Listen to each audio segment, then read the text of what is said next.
Welcome in this lecture. In this lecture, we are going to take the femoral hernia.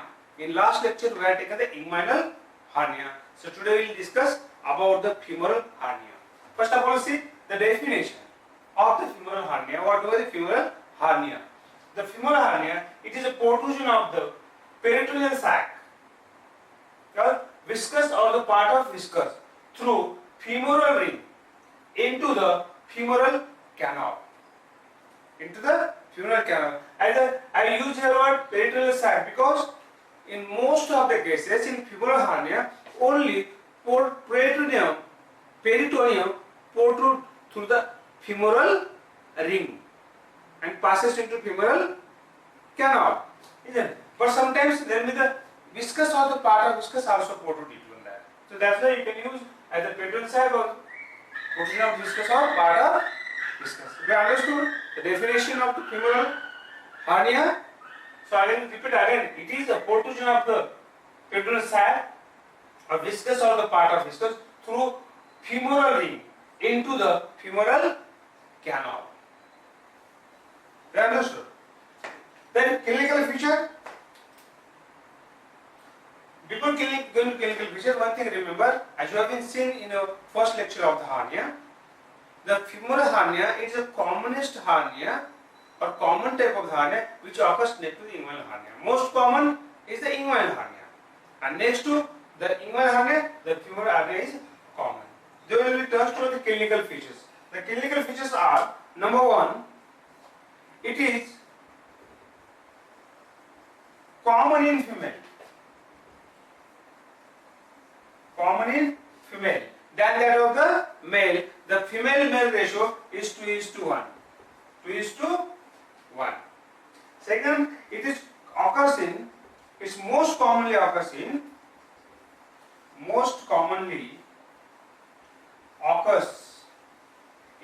multiparous women.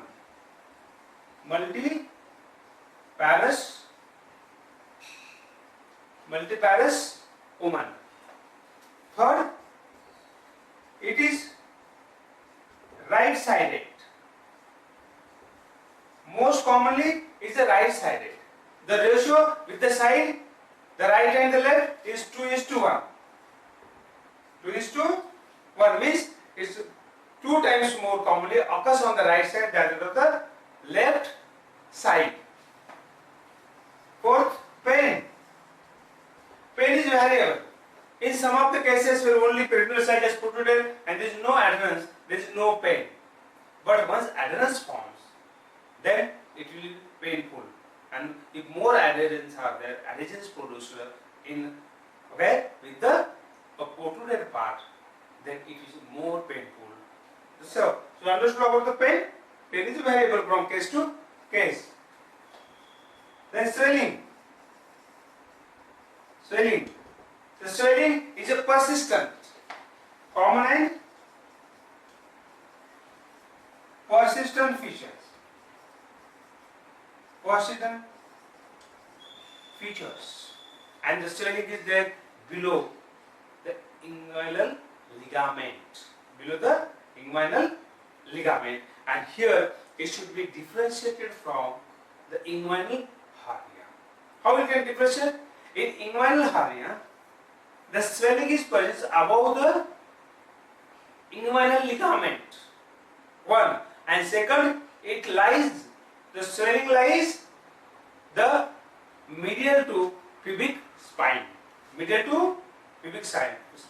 While in femoral hernia, swelling is below the inguinal ligament. It is below inguinal ligament.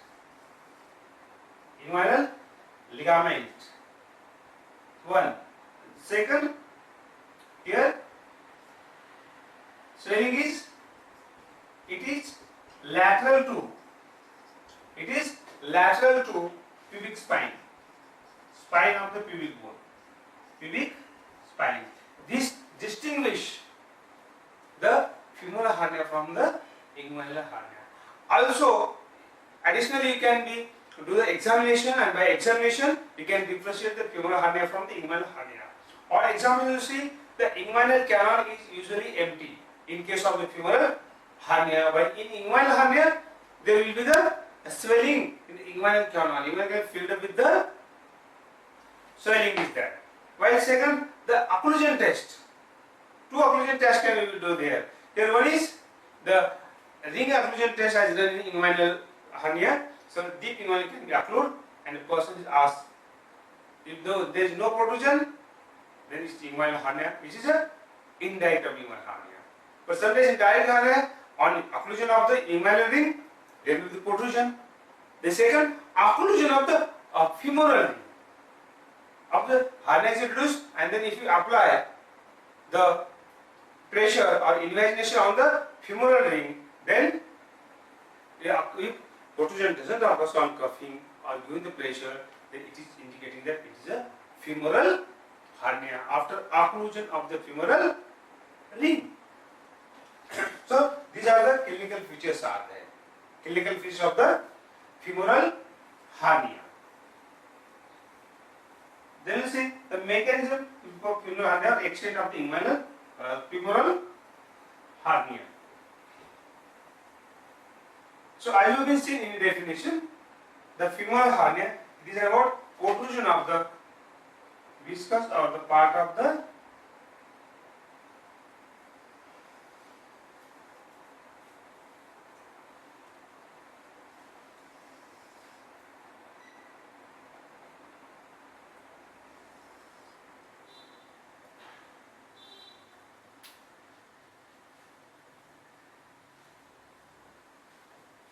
protrusion of the part viscous or the part of viscous through the femoral ring. Femoral ring is here in the medial compartment of the most medial compartment of the femoral sheath. So here herniation occurs from here. Here it will be the femoral ring. Through the femoral ring, the herniation occurs, and this herniation travels downward into the femoral canal, where up to the opening of great saphenous vein, that is the cubiform feature as a fossa ovalis. Fossa ovalis. So how the protrusion occurs through the femoral ring. This is a femoral ring. Femoral ring, and then passes into the where? Femoral canal. Femoral canal. Up to where? Up to opening of the saphenous vein, great saphenous vein, or fossa ovalis here, and from here it may comes out into the groin subcutaneously, and it lies here in the groin there. Groin. And so you usually see in the groin. So you understood this is the mechanism of the femoral hernia. Now we will go for the complications. Complications.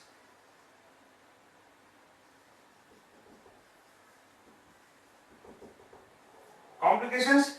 The most common complication of the femoral hernia is strangulation. Strangulation means this hernia is likely to get strangulated given that of the inguinal hernia. And the second, irreducibility. In most of the cases, the femoral hernia is irreducible, and once it comes out through this fossa ovalis, it doesn't reduce. The swelling lies groinally permanently. And third complication is inflammation. Inflammation. Inflammatory hernia. So these are the patients. Then we'll see a treatment.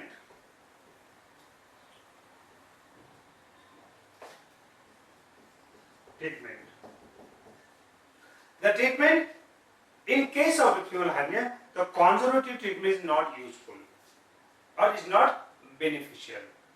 So you have to go for the surgical treatment. So use of the truss is not useful in case of the femoral hernia. So that's why in femoral hernia, the choice of the treatment is only the surgical treatment. Surgical treatment. If it doesn't go for the surgical treatment, trial management, conservative management, then what is the chances of the strangulation? hernia is mostly irreducible and it will not be treated by trust. So that's why I have to go for the conservative treatment, go for the surgical treatment. Choice of the treatment is what? Choice of treatment is surgery or the surgical treatment. In case of the femoral hernia, the three types of the operations are performed. Or by three approach. By the three approach. These are number one, the approach from above the inguinal ligament. From above the inguinal ligament. This surgery is called as a Luthensen's operation. Luthensen's operation. Second, approach from below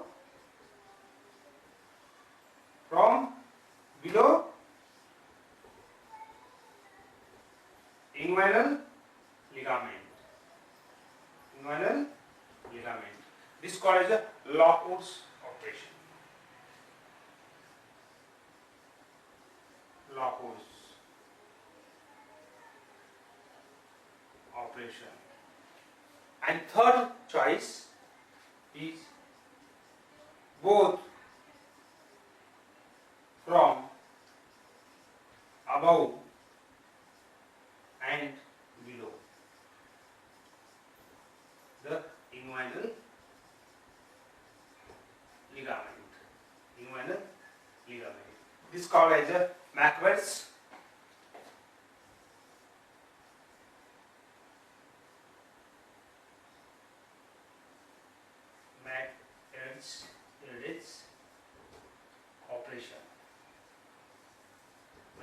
operation. So we will have the three choices of the surgery. One is from above the approach is made from above the inguinal ligament. Second, approach is made from below the inguinal ligament. And third, both above and the below. The first one is from above the inguinal ligament. From above the inguinal ligament. So first operation is what? The approach for the surgical treatment of the femoral hernia is made by taking the incision where? From above the inguinal ligament. In this one, the incision is taken above the inguinal ligament on the inguinal canal. Transverse incision is taken there. Inguinal canal is opened. So surgery can be carried out under the general anesthesia or under the spinal anesthesia. Under the spinal anesthesia, surgery can be carried out. Here, the operation is made where? On the inguinal canal, above the inguinal ligament. The transverse incision is taken there. The anterior wall of the inguinal canal is opened, and this femoral ring is approached. After approaching the femoral ring, so you have to reduce the peritoneal sac. So whatever peritoneal sac is protruding inside, it has to pull. First, it have to search. After searching, locating, it should be pulled. While pulling this femoral sac, one thing you should remember here, that sometimes bladder may be adhered with the peritoneal sac. If such condition is to that, where bladder is adhered, the bladder should be separated out first from the peritoneal sac or the hernial sac, and then after separation, the sac should be localized and sac should be taken out, and it should be fixed at its narrowest part at the neck. Narrowest part is the neck of the sac, and after that, the sac should be incised. If any viscous or the part of viscous content there, that should be reduced before ligating the sac. If no content is there, then directly you can ligate the sac. So that's why you have to inspect the sac. Either omentum or coils of intestine, they are present into the sac. So that should be reduced. And if that is not there, then you have to see the adherence with the bladder. If it is there, it should be removed, and then sac should be fixed at the narrowest part at neck, and then it should be excised out. And excised sac should be taken out, and peritoneum should be pushed inside. After pushing the peritoneum and the content inside the abdomen, then you have to make the femoral ring narrow. So how it will make? The femoral ring is made narrow or tight. Why should it be made narrow or tight?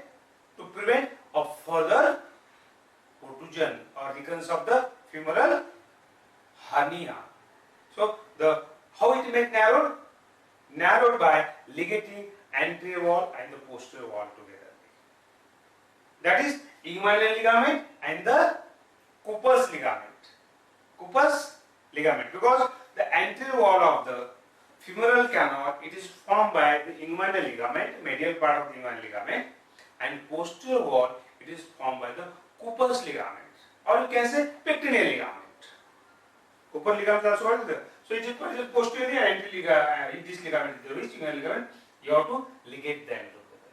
So it will cause narrowing of the femoral ring, and this can be prevent the recurrence of the hernia. So that is Luthensen's operation.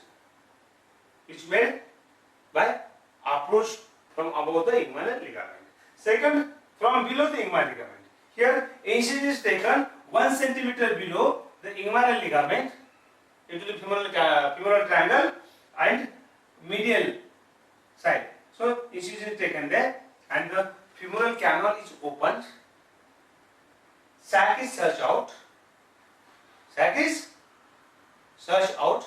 And if any content there in the hernial sac, it should be pushed inside. If nothing to be there, here you can directly tie the neck of the or ligate the neck of the sac, and sac should be dissect out.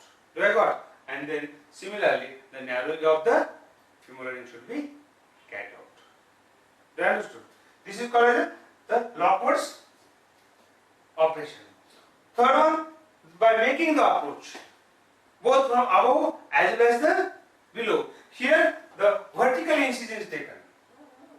Vertical incision is taken, where the inguinal ligament is dissected out.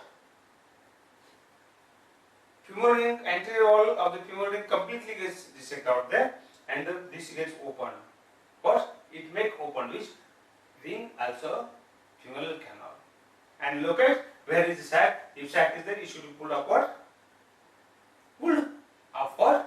Sometimes maybe adherence here. That adherence should be separate from the fascia, and then it should pull. Then if content is there, it should be pushed inside the abdomen. If no content is there, directly you can fix the neck of the sac, and here the neck of the sac should be fixed, and the remnant of the portion below the fixing the neck, it should be dissected out, and after that the repair should be carried out. So thus the femoral hernia can be treated with the surgical treatment, or surgical treatment is only choice for the femoral hernia is there, and can be treated by any one of these approach, either making the approach from above, below, or both above and below of the inguinal ligaments. So this is a surgical treatment of the femoral hernia. So do you understood? Hope that you understood the femoral hernia. That's about the